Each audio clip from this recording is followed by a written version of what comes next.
Welcome to week 3 of critical reading. Today we're going to talk about chapters 2 and 3. So let's get started. Chapter 2. This one is called You Get What You Paid For. So in this chapter, some of the major themes that we see are that the author is telling us it is unfair for society to expect certain expectations of the employees who are working in these low paying,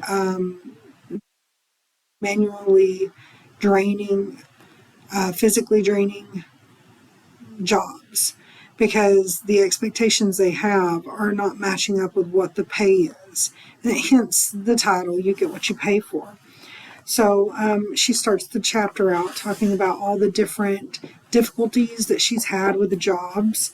One of the things that we see that kind of presents irony to us here in the very first part. Remember, irony is something that is, it's a contrast between what is expected and what actually happens.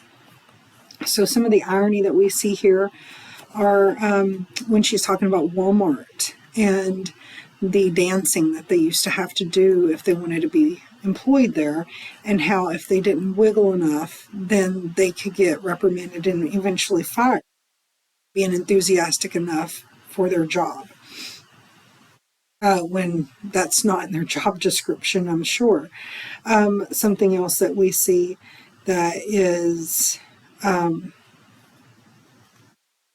ironic would be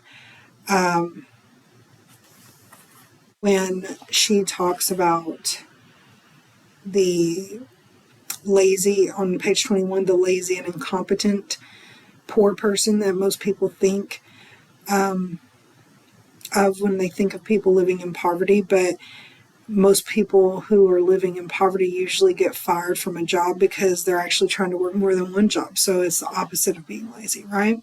But she keeps talking about all these struggles that she's going through and that a lot of people she knows goes through working in these low-paying jobs. And some of the symbolism that we see happening here in this chapter is this term at-will employee. So if you're not familiar with this term, she explains it on page 22 and 23. But an at-will employee is basically means you can be fired for any reason. The company doesn't have to give you a reason to fire you. And if you're unaware, Arkansas is a completely at-will state, meaning that if you have a job here, you can get fired for any reason. That is symbolic because it shows the power that people have over their employees, especially those who really need that money. If they can fire you for any reason, then that's almost saying they can make you do anything. But there is one highlight that I thought was important in this chapter where she talks about the feelings that coworkers have for each other when they're in the trenches together in these low-paying jobs. Like on page 25 when she says, I will kill myself for my coworkers. There's a siege mentality in the service industry in particular. You go through hell together. So when she was working as a manager, she said, so you bet your sweet ass that if you work for me and I see you being dead weight, I will get rid of you. And we find that this is true of a lot of people working in these service industries, these low-paying jobs.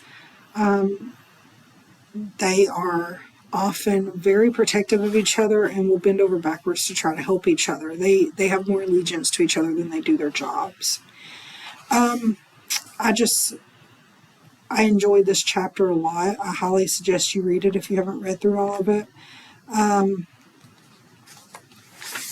I also like there toward the end where she's talking about the very last page, page 33. She says, and yet people still wonder why we working at the bottom aren't putting our souls into our jobs. In turn, I wonder about people who are poor shouldn't demand reciprocity from their employers. We should devote ourselves to something that doesn't benefit us more than it absolutely has to. We're meant to care about their best interests, but they don't have to care about ours. If you're going to put as little as possible into my training and wages, if you're going to make sure that I can't get enough hours to survive in order to avoid giving me health care and generally make sure that I'm as comfortable as possible at any given time just to make sure I know my place, then how can you expect me to care about your profit margin? Remember, you get what you pay for. So she kind of sums up her theme there very well.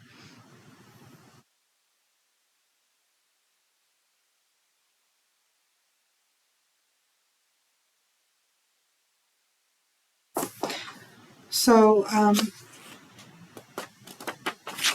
in chapter 3, she's talking about healthcare in America.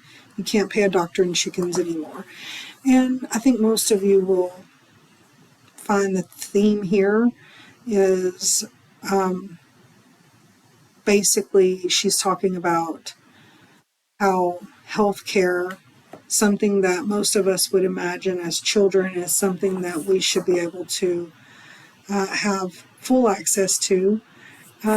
That people who are sick need to see doctors, people who are hurt need to see doctors, but we have taken that and began to use it as a tool, kind of like a carrot and a stick situation for a horse, whereas we're telling employees, oh, you have to be better or you're good enough to earn health care. And so some of the symbols we see there is the dentist who tells her that she's a meth head and doesn't realize all the information that went into the background information of how she ended up with her teeth the way they are. Also, the lack of prenatal care, because figuring out all the Medicaid ins and outs was just too difficult. And then also the there toward the end when she's talking about her mental health and how it's so hard to find help when you actually need help because there's such a lack of mental health.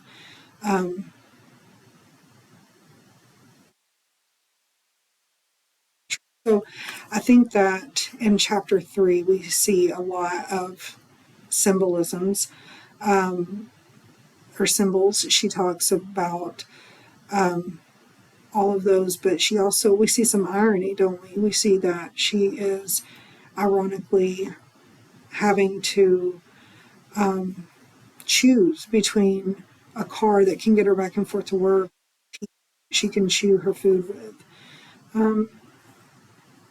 Things that most of us don't want to have to think about, but unfortunately a lot of us do have to think about. So for next week, you should be reading chapter 4, and we will be going over that. Have a good day.